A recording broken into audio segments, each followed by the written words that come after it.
Vamos, vamos chilenos, que esta noche tenemos que ganar.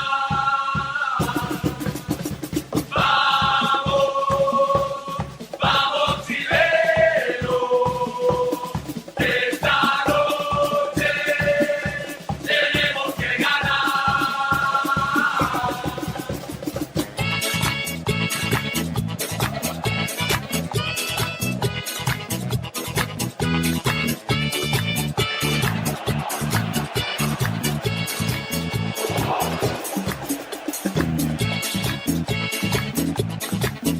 Muy buenas tardes, querido Radio Escucha de Vamos Somos Chilenos, nuestro programa de Radio Portales, la primera de Chile.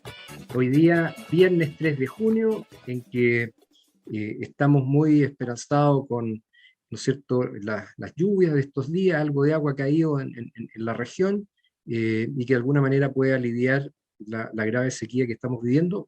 Y lo más importante también, alejar las heladas que tanto dañan a la agricultura, una actividad tremendamente importante aquí en la quinta región. Saludamos como siempre a don Luis Salinas y a don Claudio Alvarado en los controles. Y por supuesto, un gusto verlos, Cristian, Chantal, espero que hayan estado muy bien. Hace 2 semanas que no nos veíamos.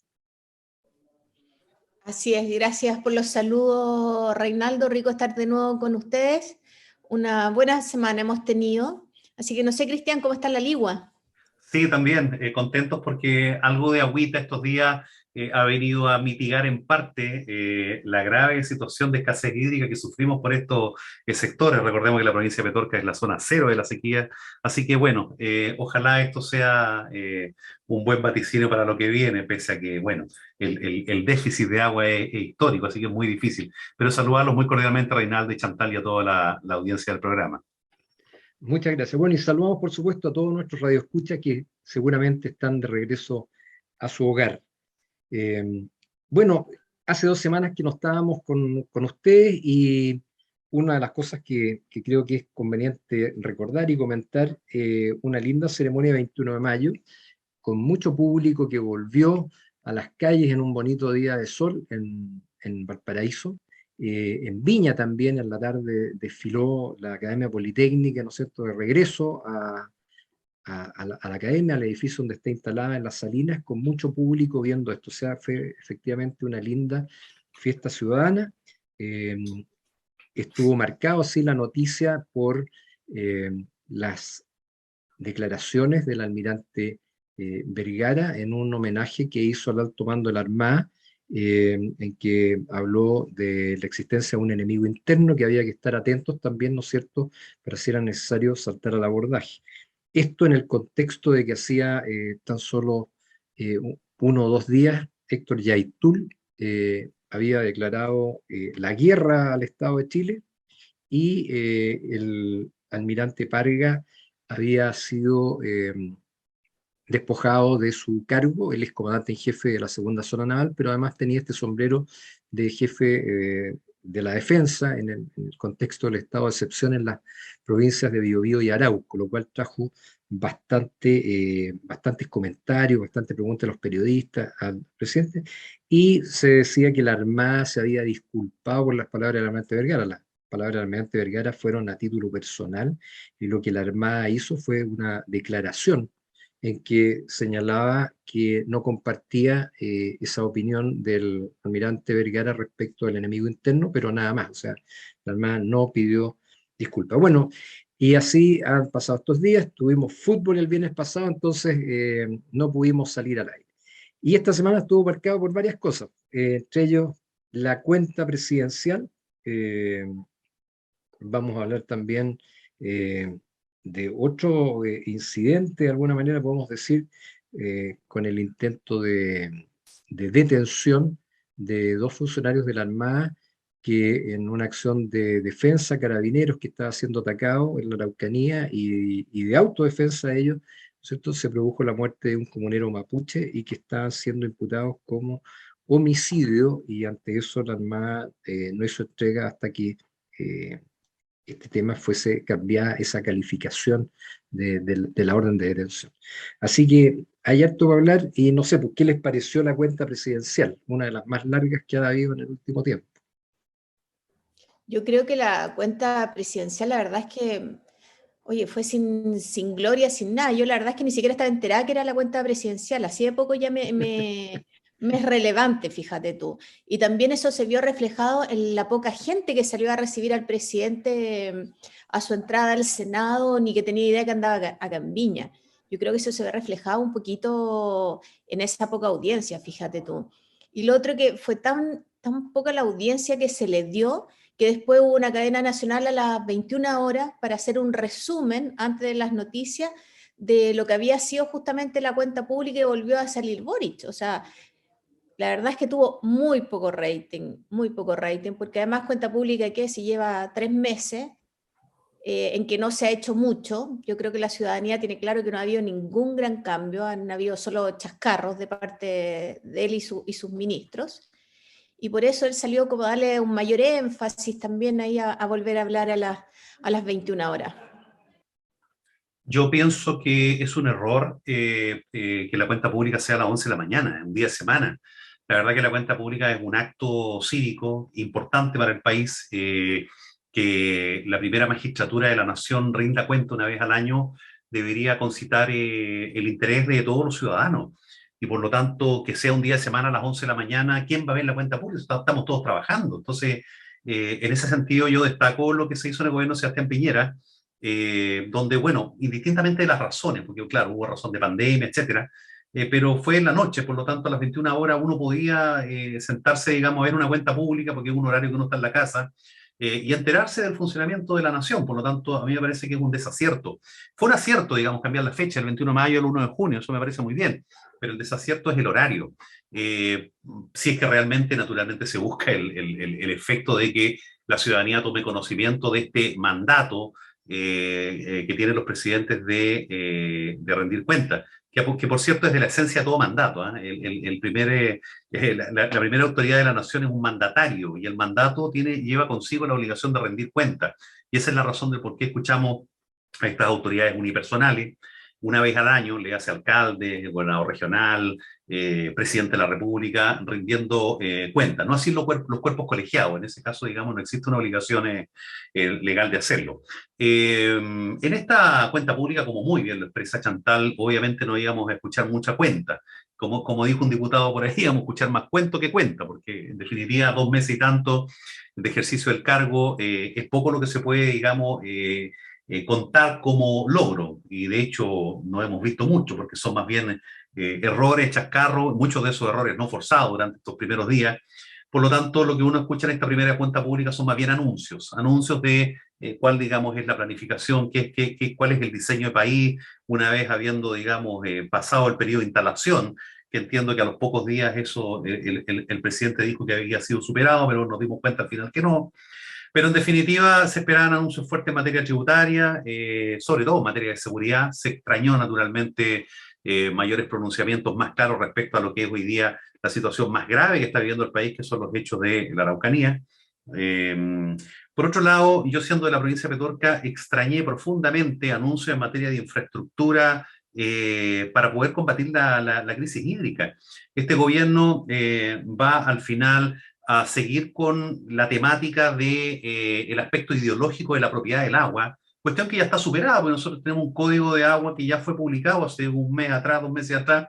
Por lo tanto, seguirle dando vuelta a esa materia, o sea, ellos están muy focalizados en que nadie se haga rico, digamos, vendiendo agua para los camiones aljibes, para repartir. Yo no sé de dónde van a sacar el agua, si en definitiva le están comprando a los particulares, pero eso es lo que les molesta. Pero cuando hablamos, digamos, de grandes obras de infraestructura, cuáles van a ser los embalses, las plantas desaladoras que vamos a ir instalando por nuestro litoral, cómo vamos a hacer para que las cuencas sean solidarias entre ellas y vamos desplazando agua por el país. Bueno, nada de eso se escuchó. Entonces, es desalentador entender, digamos, de que tenemos un Estado dirigido por un gobierno que el tema de la sequía no le importa, no le interesa. Y hoy por hoy, desde mi lógica y desde mi comprensión, creo que es uno de los temas más importantes a los cuales hay que ponerle acento, Reinaldo y Chantal.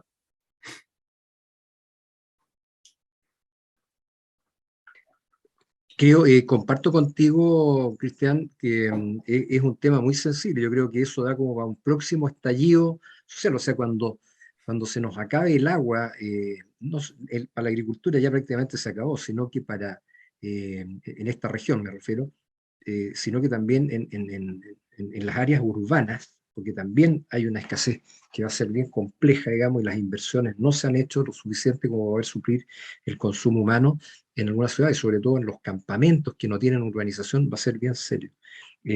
Así que bueno, yo de las cosas que observé, bueno, lo primero es que coincido contigo, digamos, es un acto republicano importante la cuenta de un presidente y afortunadamente se logró sacar del 21 de mayo porque opacaba una fecha que une a los chilenos. Pero va a terminar en un día feriado. El problema es que junio va a ser uno de los meses con más feriados. O sea, ya este mes de junio, si hubiese sido feriado el día 1 de junio, tenemos un fin de semana que va a ser bien largo, ¿no es cierto? Con el Día de los Pueblos Indígenas, que cae un día martes.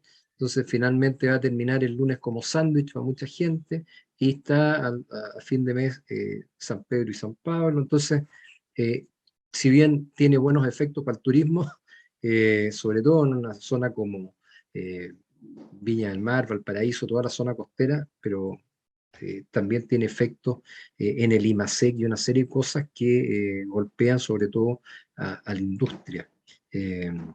Bueno, de las cosas que llamaron la atención, a mi juicio, fue que de alguna manera el presidente justifica, desde un punto muy ideológico, un punto de vista muy ideológico, destaca y justifica el estallido, pero omite o olvida, ¿no es cierto?, pronunciarse sobre la violencia que se generó allí.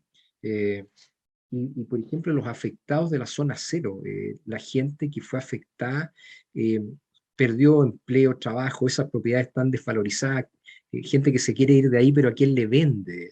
Eh, Veía en la semana también el fallo en que se acusaba en el fondo que había habido una desprolijidad del fiscal de quienes atacaron el Hotel Príncipe de Asturias, este hotel que se quemó ahí, que queda, yo lo conocí porque hice varias actividades de empresa ahí y que se quemó. Y bueno, y esa gente queda impune, seguramente va a haber otro juicio más, etc. Lo que también desde el sector oficialista criticaron al presidente fue que no aludió al proyecto de amnistía, porque no hubo ni una sola palabra respecto a eso, lo omitió absolutamente. Sí citó, por ejemplo, a la gente que murió en las protestas, ¿no es cierto?, por acciones de la policía o las Fuerzas Armadas, pero no se refirió nunca ningún reconocimiento a las Fuerzas Armadas por el tremendo esfuerzo que ha significado el despliegue por pandemia y también en la zona de estado de excepción. O sea, pensemos que hay eh, soldados, marinos, que tienen que ser desplazados a esa zona con unas reglas de uso de la fuerza, las famosas RUF, muy deficientes, en que en la práctica no se pueden ni siquiera autodefender con lo que ellos están capacitados para hacerlo, digamos, con el armamento que poseen y el entrenamiento que tienen.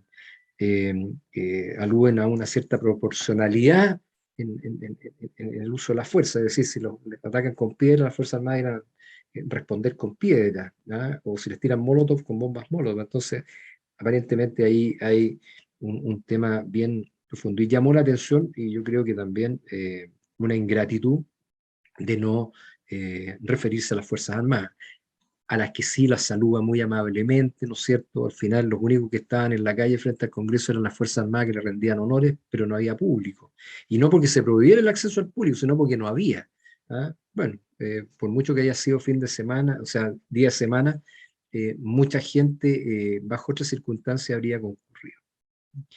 Oye, y hay una noticia ahí que no sé cómo la tomaron ustedes, que si la pudieron escuchar o fijarse, que fue la negativa de la Armada de entregar a dos personas involucradas en este tema de la muerte de un comunero, porque había una tipificación del delito que era asumir a priori que había una culpabilidad de parte personal de la Armada que está bajo órdenes superiores por un mandato del Estado que fueron desplegadas a esa zona para precisamente proteger las rutas, etcétera, y en el fondo entregar seguridad en esa zona. No sé si tú, Cristian, eh, como, como abogado, te pudiste formar una opinión de eso, de lo que ahí aconteció.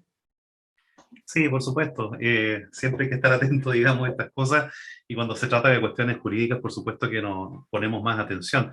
Es complejo el tema porque, por una parte, obviamente está la igualdad ante la ley. Todos los chilenos estamos sujetos a una ley, pero a la vez también se trata se trata de las Fuerzas Armadas, en definitiva. Por lo tanto, no se está juzgando a cualquier chileno. Ellos tienen un régimen especial, históricamente es así.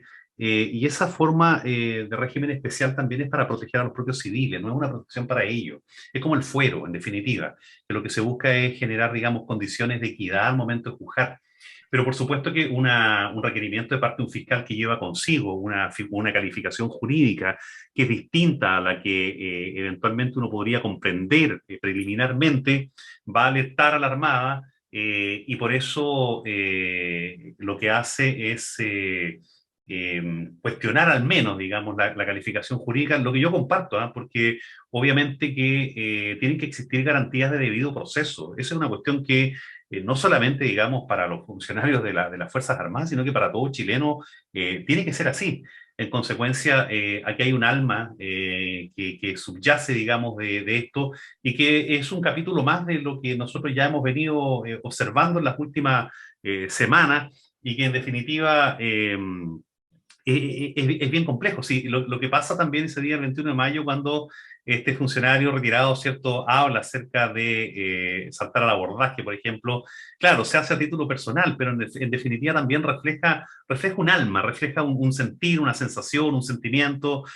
Obviamente que ese sentir no puede ser, digamos, el que oficialmente la institucionalidad refleja. Recordemos que las Fuerzas Armadas son obedientes, ¿qué más dice la Constitución? Disciplinadas, jerarquizadas y no deliberantes. Toda liberal. Claro, entonces en consecuencia están subyugadas al poder civil y así debe ser. Y en ese sentido, la verdad que había un comportamiento ejemplar de las Fuerzas Armadas de Orden y Seguridad, pero todo tiene un límite, es decir, si detrás de esto lo que existe es una persecución y una calificación jurídica distinta, si estos hechos se producen a propósito de la existencia de un delito, de un, digamos, una situación donde efectivamente hay la comisión de un hecho delictivo y obviamente bajo ningún respecto existiría un homicidio de tipo calificado. Esto es un cuasi delito, en el peor de los casos un homicidio, pero de eso se trata precisamente, eso es lo que tienen que investigar los tribunales. Entonces, tener una calificación distinta preliminarmente, por supuesto que eso va a generar al menos, digamos, un resquemor de parte de los superiores. Claro, y lo otro que también en este caso, no sé, Chantal, si tú te informaste de eso también, que hubo todo un escalamiento en el uso de armamento. O sea, primero se disparó con salvas tratando de amedrentar a las personas que estaban atacando con armamento de guerra. eh, y posteriormente, cuando se acaba esa munición, se pide autorización para emplear munición de combate, munición de guerra. Bueno, ahora si una persona dice que está a 115 metros de ahí, estar escuchando esa balacera, no sé, yo hago algo con mi familia, la tiro al suelo, que sé yo, 100 metros con un fusil, es re poco. Entonces, llama la atención toda esa situación. Y bueno, y dentro de los múltiples anuncios, eh, hubo un festival de anuncios, ¿no es cierto?, de reforma previsional, eh, con donaciones del CAE, de todo. Pero una de las cosas que llamó la atención, que dentro de todo este contexto de violencia que hoy día en todas las encuestas, una de las inquietudes mayormente expresada y que ocupa la primera mayoría de preocupación de la gente es el tema de la violencia y el terrorismo. Bueno, y una de las medidas fue precisamente una ley de control de armas que en la práctica, igual que lo que pasó en Venezuela, que pasó en Cuba, es que a la gente se le quita armas de autodefensa, eh, que son pistolas o revólver, que mucha gente tiene en sus casas debidamente inscritas por la posibilidad de tener algún asalto o algo, o tener que amedrentar si cree que están tratando de ingresar a su propiedad. Y bueno, resulta que la idea es quitárselas a ellos y no a los delincuentes. Si hoy día los delincuentes, los narcoterroristas, usan armamento de guerra, usan armas automáticas, incluso a veces más poderosas que tienen las mismas policías. Entonces llama la atención esa preocupación y foco en armas que pertenecen a propietarios que las tienen debidamente inscritas y que normalmente a veces las saben usar, y no respecto de lo otro que está ocurriendo. Así que bueno, hay varias cosas que preocuparse. Y también lo otro que me llamó la atención, Chantal, fue, por ejemplo, la figura de la ministra Siche, la ministra del Interior y de Seguridad, ¿no es cierto? Eh, Aparte que se anunciaron también la creación de un par de ministerios más, es lo debilitada que está, en que probablemente pueda prosperar ¿cómo se llama? Una acusación constitucional. Yo creo que se están sumando más voces ahí, aparte de las del Partido Republicano. Pero también me llamó la atención que ya hay un jefe de gabinete renunciado y ayer renunció otro jefe de gabinete, el que había relevado al anterior. Entonces, ciertamente que al interior del Ministerio del Interior, al interior del Ministerio del Interior, hay algún problema. La verdad es que siempre me han preguntado por qué está la señora o señorita Isquia Siches como en ese puesto. O sea, yo siempre pensé que iba a estar como ministra de Salud. Entonces, yo no sé si la pusieron de adrede para que fuera la primera en quemarse o realmente ella creía que tenía las competencias para hacerlo. O sea, la verdad es que nunca le vi buena cara a ese puesto para ella. Yo creo que ella no era la indicada y después de todos los chascarros que se ha mandado, claramente está así. Y hoy día, tanto su el ex jefe de gabinete que renunció, además renunció al Ministerio del Interior. O sea, claramente está su figura súper debilitada y yo creo que nadie quiere hundirse con ella.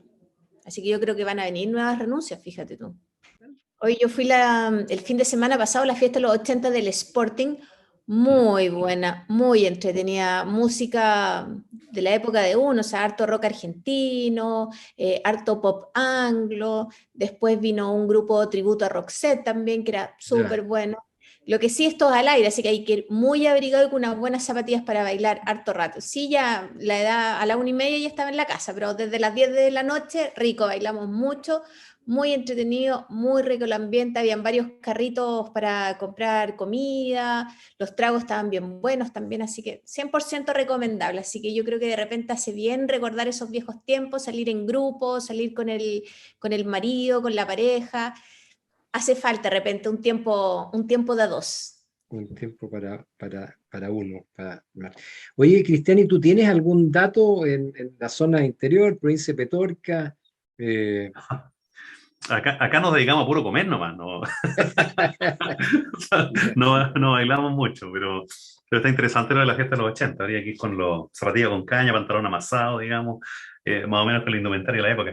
Más Pero ochentero. lo que tenemos acá, digamos, como atracción turística importante son las comunas de Papúa, Zapallar, Los Molles, que tienen un turismo gastronómico propio, digamos, de la costa, lugares muy bonitos, así que cordialmente invitados. Pero donde bailar no hay mucho más para los jóvenes en realidad. Y se pierde una cultura que uno observa en otras naciones, donde las personas adultas son los dueños de las calles, son los dueños de los bulevares, de los espacios públicos, y acá se da un fenómeno contrario. Las personas mayores como que caen en un ostracismo, sobre todo en esta época se encierran y son los más jóvenes los que están en los espacios públicos.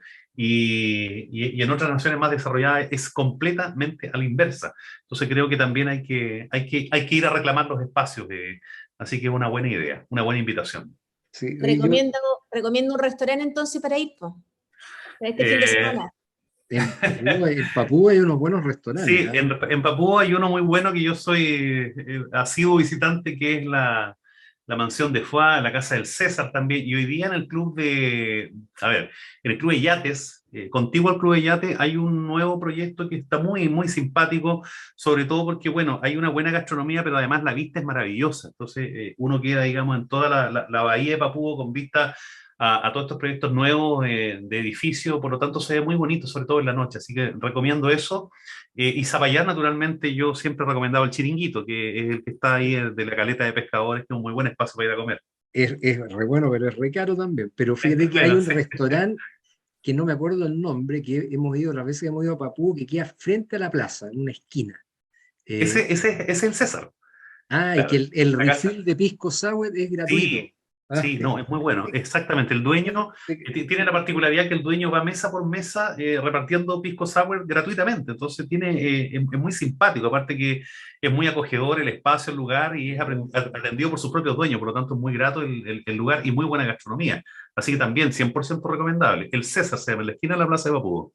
sí, oye, entiendo que hay un lugar para ir a bailar también para adultos jóvenes en Concón. ¿Ah? Hace tiempo había un muy buen lugar para ir a bailar para un público ya más maduro, sobre 40 años. Y cuando yo era más joven había un lugar en Reñaca que se llamaba el Casao Frat, pero estoy hablando de los años 80. Muy bueno, muy bueno. Oye, Oye, Víctor, perdón, es una buena idea que nosotros nos toca los viernes dar datos, digamos, de qué poder hacer sí, el fin de semana. Así que así podríamos que establecerlo casi como una sección del programa. sí, le damos una sección y que nos envíen datos nuestros Claro, radio escucha de... Significa que tenemos que investigar, así que así ya es. saben, este fin de semana tenemos que investigar para poder recomendarlo para el próximo fin de semana. Sí. Oye, yo les quiero pasar, porque también está dentro de la quinta región. Tuve la suerte ahí que mi hija menor se cambió a vivir a Santo Domingo. Y yo no he ido a Santo Domingo desde el año 80. Casi no me acordaba de Santo Domingo. Y la verdad que uno atraviesa el puente ahí de Yoyeo y entra a Santo Domingo eh, y, y era como estar entrando a estos típicos pueblitos que hay en la costa de Carolina del Norte, Carolina del Sur, Georgia, entre Virginia y Florida State. Pueblos pequeños, pero limpios, ordenados, no vi ningún graffiti. Y hasta incluso las calles que estaban sin pavimento estaban muy bien delimitadas, limpias, etcétera. Realmente me llamó la atención lo bonito del lugar. Y, y bueno, ahí mi consuegro tiene un hotelito, bien encachado, pero él mismo me señalaba que hay muy poca oferta de alojamiento y prácticamente no hay oferta de restaurantes, hay un par de restaurantes, muy poco, de tal manera que eso también hace que sea muy exclusivo la gente que va para allá porque no hay carrete, ¿ah? No hay carrete. Pero lo que realmente quiero destacar y contar ya que estamos en esto de información turística, es que nos invitaron a visitar el Parque Tricao. El Parque Perfecto. Tricao tiene un aviario, que eso es lo más importante, un lugar que está muy bien diseñado, urbanizado. La verdad que es de otro mundo, casi otro país lo que uno ve ahí. Hay un área de un vivero, hay un humedal que está muy bien demarcado con caminos, muy bonito en realidad. Y lo que más nos llamó la atención fue el aviario, que es la guinda de la torta ahí de ese tour, que yo lo recomiendo para ir con familia, con niños, con adultos. Está, eh, la verdad que muy bien diseñado. Y es el segundo aviario más grande del mundo. El más grande nos explicaban que está en Sudáfrica y aquí hay especies, algunas muy raras, digamos, eh, que han sido introducidas. Entonces vuelan libremente dentro de una malla de acero inoxidable. Esto está hecho y construido dentro de una quebrada y realmente es lindo, o sea, y con mucha explicación sobre las aves que ahí uno encuentra, unos pájaros, pero realmente preciosos, los colores, los plumajes, realmente lindo. Así que si alguien tiene la oportunidad o no sabe qué hacer el fin de semana, un piquecito a la zona de Yoyeo, Santo Domingo. En Yoyeo hay restaurantes bastante buenos y económicos también, y una vuelta por Santo Domingo y el Parque Tricao lo recomendamos ampliamente. Así que Ahora, lo que sí hay que advertir es que para poder, digamos, ingresar a este aviario, las ventas de las entradas se hacen a través de la plataforma web, que es www.tricao.cl. Y como muy bien, exclusivamente. Sí, y como muy bien expresa Reinaldo, estamos hablando del segundo más grande del mundo y también el más grande de Sudamérica, ¿no? El más grande de Más, Sudamérica. más de 50 especies exóticas es lo que se publicita ahí. Así que increíble la falta de conocimiento de estos lugares que son realmente maravillosos, que tienen nada más ni nada menos que ese título, y la mayoría no los conocemos. Entonces, bueno, es una buena oportunidad para poder tener una tarde, digamos, con la familia y sobre todo los niños, que son normalmente quienes más disfrutan estos espacios. Claro. Oye, bueno, y lo que estábamos hablando de eh, cuando partimos el programa, hablamos mucho, ¿no es cierto?, del mensaje presidencial. Eh, bueno, y la verdad que fueron como un discurso programático de campaña, porque la verdad que una de las pocas cosas que puede mostrar el presidente Boric es respecto de la aprobación, que se fue un éxito político, fue lo primero que presentó, ¿no es cierto?, del Tratado de Escazú, que la verdad que, eh, preparando un poco el programa, traté de leer y la verdad que me declaro bien ignorante, pero que sí se remarca sobre el Tratado de Escazú es la preocupación por el medio ambiente, ¿no es cierto? Es un tratado que involucra a países de América Latina, eh, pero que tiene una connotación también con el tema de derechos humanos, y ahí es donde se mete lo ideológico, porque si hablamos del parque, de todas estas cosas, yo creo que no hay nadie que no quiera preservar la naturaleza limpia, ¿ah? Y que todas las especies puedan vivir en su hábitat natural de la mejor forma. Aquí, la verdad que tarea para la casa, todos nosotros, tratar de saber bien qué implicancias tiene el Tratado de Escazú que lo ratificamos, pues, y que en la práctica es eh, lo único, yo creo que exitoso que puede mostrar de algo concreto que se logró en estos primeros casi 90 días de gobierno del presidente Boric. ¿Mm? Sí, si me permite, y yo creo que es importante tener en consideración de que primero los tratados internacionales pasan a ser parte integrante del derecho interno, es decir, tienen el rango de jerarquía de ley, salvo cuando estos versan sobre derechos humanos, caso en el cual se discute que su rango, digamos, jerárquico dentro de la estructura de normas dentro del país se homologaría a la Constitución. Pero en el caso de esto, por ejemplo, estamos hablando de un tratado que tiene un rango de ley. Y hoy día el marco legal que regula el medio ambiente, naturalmente, que es la Ley de Bases Generales del Medio Ambiente, que es la Ley 19.300, con todas sus subsecuentes modificaciones, que parte de una premisa que es bien interesante y discutible por lo demás, y que dice relación con que dañar el medio ambiente es posible, así de simple. Dañar el medio ambiente es posible siempre y cuando se repare el daño. Esa es, digamos, la premisa base de la Ley 19.300 de Bases Generales del Medio Ambiente. Sin embargo, este tratado contiene cierta normativa, sin perjuicio que tampoco, digamos, he entrado mucho en su investigación interna, pero que tienen que ver con la reparación del daño medioambiental. Entonces, ahí es donde yo creo que el ejercicio jurídico más interesante va a ser cómo hacemos para colisionar esta norma que pasamos a ser parte integrante del derecho chileno con nuestra actual institucionalidad y también marco regulatorio legal. En consecuencia, es lo que toca, digamos, interpretar en lo sucesivo tanto a los tribunales, que son quienes les toca decir el derecho normalmente. Por lo tanto, tenemos un nuevo marco legal que va a ser este tratado, y cómo va a colisionar, insisto, con la Ley General de Base del Medio Ambiente probablemente sea lo más interesante en lo sucesivo. Mira, interesante aspecto, y yo creo que la mayoría de nuestros auditores no sabían bien lo que es el Tratado de Escazú, pero yo este fin de semana, voy a tratar de dedicar algunos minutos de poder bucear un poquito más y saber de qué se trata.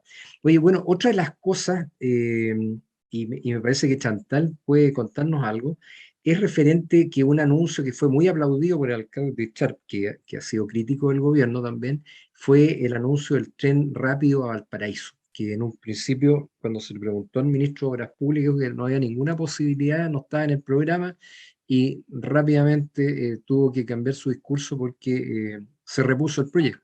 No sé si este es un saludo para la galería, pero por lo menos yo desde el año que vivo acá en Limache, hace 18 años, he escuchado cuando se fundó San Francisco de Limache, año 1865, el proyecto original era con un con un tren rápido a través de la Dormida, que finalmente derivó con el trazado original que hay, ¿no es cierto?, que sube por Marga Marga y da la vuelta hasta Santiago. El ideal, por la mucha gente que hoy día vive en la región, en nuestra región y trabaja en Santiago, la verdad que un tren rápido aparentemente sería una buena solución para descongestionar Santiago, pero habría que ver si la rentabilidad o la rentabilidad social es atractiva y bueno, y quién la paga. Chantal, entiendo que tú estuviste trabajando un poco en este tema hace unos años atrás.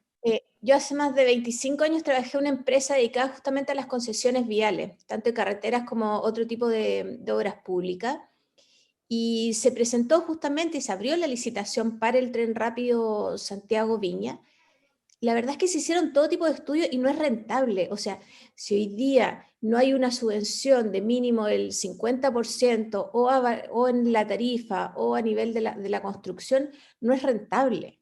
Entonces, es súper arriesgado decir vamos a construir algo si ni siquiera han hecho el estudio y se han hecho durante distintos gobiernos, distintos estudios y siempre ha salido rechazado por lo mismo. Entonces, creo que es súper poco práctico, por decirlo de alguna forma suave, que vuelvan a reponer un tema. O sea, yo creo que uno tiene que ser bastante más responsable con respecto a eso porque se hacen un montón de ilusiones, se hacen la gente empieza a sacar cálculos alegres de algo que no va a ser construido. Hoy día vemos el déficit que hay para todo, y de dónde van a sacar plata hoy día para una obra como de la que estamos hablando. O sea, hoy día tenemos una necesidad, por ejemplo, a nivel de metrotren, a lo mejor de agregar un par de estaciones, y no hay plata para hacerlo, y están hablando de un tren rápido a Santiago-Viña. O sea, yo creo que es súper irresponsable hablar de este tema. Lo mismo un poco lo que estaban hablando de disminuir a 40 horas semanales, y después el ministro Marcel sale ahí diciendo que, bueno, siempre y cuando hoy día la eficiencia para eso, y siempre y cuando podamos pagar ese aumento, o sea, hay tantas cosas que deben de cumplirse para llegar a esta realidad, a estos anuncios que se hacen con bombo y platillo, pero sin ninguna justificación económica ni de un estudio serio que realmente respalde este tipo de comentario o de futuras acciones que pretende hacer el gobierno actual. Sí, oye, pero a mí lo que me llamó la atención, que de alguna manera lo señalabas tú, Cristian, en la primera parte del programa, que algo que debiese haberse dicho en cuanto a proyectos de obras públicas es el tema del agua. O sea, ese tema yo creo que va a ser el próximo estallido social porque no nos preocupamos. O sea, no nos preocupamos. Y hay un montón de discusiones, ¿no es cierto?, de cuáles tecnologías serían las más apropiadas para suplir el déficit de agua, no solo para la agricultura, que es un drama tremendo, o sea, la cantidad de gente que trabaja en la industria agrícola, sobre todo en nuestra región, sino que también el impacto que puede tener en el consumo humano, o sea, no se descartan racionamientos tanto en Valparaíso como en Santiago. Y bueno, y hay temas, hemos escuchado mucho y mucha gente habla a veces sin saber del tema de ¿no es cierto?, las plantas de osmosis inversa, como si fuera la única solución. Yo sé que hay unos proyectos que se han presentado, pero que originalmente estaban destinados a suplir de agua a Anglo American en Las Tórtolas, ¿no es cierto?, ahí cerca de Quilapilún, cerca de Tiltil, de Colina. Eh, pero que no estaba destinado al tema del consumo humano, y todos se fueron colgando y viendo como que era una solución de ir sacándole agua mientras el agua es transportada para esta minera. Ese era el origen del proyecto. Creo que hay como dos proyectos de ese tipo. Y el otro es la carretera hídrica, ¿no es cierto?, que vendría desde la desembocadura del Biobío, algo como el sistema interconectado central, en que muchos ríos o fuentes de agua podrían ir introduciéndose a esta gran tubería que correría por el océano, sumergida, y que llegaría hasta nuestra zona. Pero la verdad que no se sabe de nada concreto, con costo y todo. Y la famosa mesa hídrica, tú que eres core, me imagino, Cristian, que puedes contarnos qué se discute y si nuestro gobernador Mundaca, que forjó su campaña, ¿no es cierto?, y su candidatura en el tema del agua, qué es lo que se ha avanzado en estos 90 días. Sí, lamentablemente, más allá, digamos, de yo creer en las buenas intenciones de autoridades como el gobernador Mundaca, fue su cuenta pública esta semana, y poco y nada uno escucha respecto a cuáles son los avances en materia de infraestructura para poder combatir la situación de la escasez hídrica. Me hubiese gustado naturalmente que en la cuenta pública del presidente también, con el mismo énfasis, que se anuncia un tren que, como muy bien lo expresa Chantal, resulta inviable muchas veces económicamente, y que es una especie de auto, no sé cómo llamarlo, es un autogol que nos ponemos como nación, el hecho de proponernos de pronto una obra. Entonces hay una presión y tenemos que avanzar porque en algún instante se propuso, más allá, digamos, de la viabilidad, más allá de la idiosincrasia, porque hoy día, bueno, la verdad es que hemos adaptado nuestros medios de transporte a la realidad actual. Y uno dice, bueno, si existiera el tren, probablemente habría gente que lo ocuparía, pero el chileno se acostumbró a andar en vehículos, se acostumbró a utilizar otras formas de transporte. Entonces, cuando uno va a Europa, no sé, pues, se pone medio nostálgico, empieza a ver el Eurotren y dice, oye, qué bien funcionaría esto en Chile. Entonces, hace como esa conexión lógica. Y mira la geografía del país, lo ve largo y dice, oye, un tren rápido quedaría genial en este país, está pero preciso. Pero la pregunta es si efectivamente el chileno puede, digamos, adaptarse a esa forma, a esa idiosincrasia, y creo que es como querer forzar algo que se utiliza en otros lugares, en otras latitudes, y adaptarlo a nuestra realidad, pero sin observar nuestra idiosincrasia. Entonces, es una autopresión que nos ponemos. Bueno, eso por un lado. Y eso, como muy bien tú lo conectas, Reinaldo, ¿qué pasa, digamos, con la situación de la inversión en materia de infraestructura hídrica? eh, las grandes obras, digamos, están pendientes, los embalses, las carreteras hídricas, las plantas desaladoras. ¿Cómo vamos a hacer para poder hacer que tanto el consumo humano del agua, el consumo animal, la agricultura puedan estar aseguradas en los próximos años, sabiendo que viene un proceso de desertificación que avanza, y que hoy día ya tiene a la cuarta región prácticamente convertido en lo que era la tercera, segunda región hace unos años atrás? Y la que viene ahora es la región de Valparaíso. Hoy día ya no existe, por ejemplo, el pasto, ese pasto que se daba por la lluvia o, y que permite naturalmente tener ganadería. En esta zona ya hubo el sinceramiento de parte de los ganaderos de decir, no podemos dedicarnos a esto. Entonces los animales fueron trasladados hacia el sur. ¿Y qué es lo que nos está quedando? Nos está quedando solamente la agricultura a nivel un poco más doméstico, por un lado, y por otro lado, de aquellas producciones que no demanden tanto recurso. En consecuencia, no veo a un gobierno y a un Estado particularmente, porque esto ha sido más transversal a todos los gobiernos, preocupado de ir avanzando en esa línea. Y cuando uno escucha un discurso presidencial o incluso un mismo gobernador que nada dice respecto a eso, y como tú muy bien lo dices, sustentó su campaña precisamente en la lucha por el agua, la verdad que cuesta mirar con esperanza lo que viene. Y lo digo muy de adentro, en calidad de core, que nosotros nos toca, digamos, aprobar los recursos y sabemos por dónde va nuestra estrategia de desarrollo regional. Y no es hoy día la escasez hídrica, creo yo, la prioridad, así como uno ve cómo se proyecta la inversión. Sí, porque en realidad a uno lo que le llama la atención es los anuncios en una serie de materias, cómo se ha tratado de meter, ¿no es cierto?, el tema LGTB, la comprensión en los colegios, una serie de temas que, claro, que para algunos podrán ser re importantes, pero la vida surge donde hay agua. O sea, yo creo que eso es lo primero para poder sobrevivir. Y se echó de menos que no hubiese nada de eso. Entonces hay muchos sueños, mucho idealismo, lindos discursos, citas de autores, etcétera, mucha poesía en una cuenta presencial, pero en lo concreto preocupa que esas cosas que son muy sensibles para toda la actividad humana, para la actividad industrial, etcétera, no se estén abordando. Eh, Ojalá que este gobierno madure en términos de que ya no es una federación de estudiantes, se está gobernando un país que era el faro de Latinoamérica. eh, Se están levantando un sinfín de expectativas para mucha gente en materia de salud, en materia de educación, de previsión, etcétera, pero alguien tiene que pagar eso. Y como cuando vemos la inflación galopante, cómo suben los dividendos que están todos en UF, cómo sube el combustible, que van a tratar de alguna manera poder frenar el alza, ¿no es cierto?, el impacto que tiene eso en todo lo que es productivo. El transporte tiene que ver directamente con eso, y los precios que uno finalmente encuentra en la feria o lo que sea, tienen que ver con el precio de los combustibles. El tema alimentario, con lo que está pasando en Europa en la guerra de Ucrania, ¿no es cierto? Va a tener un impacto tremendo, y además cuando vemos que en las zonas que era privilegiada para todo lo que es trigo, etcétera, cebada y una serie de eh, otros granos, bueno, están siendo incendiados, nadie quiere sembrar, y lo que han logrado sembrar no se puede cosechar porque lo atacan o lo queman.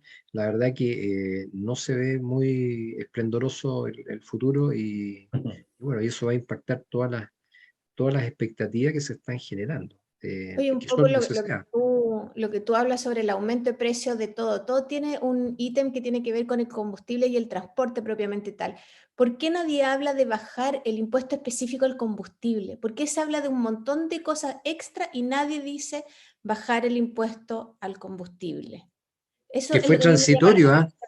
Que En fue todo lo transitorio en un minuto, era un tema excepcional por un periodo, bueno, y quedó, como todo impuesto, quedó para séculos. Este es el país donde todo lo transitorio es permanente y todo lo permanente es transitorio. Así es. Así. Oye, bueno, mira, ya estamos en los últimos minutos.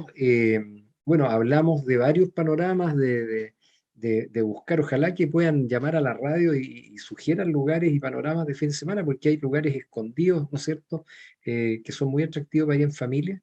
Eh, Hay que tener, sí, previsión con los portonazos. La violencia se dispara en ciudades donde antes pasaba nada, ya pasa.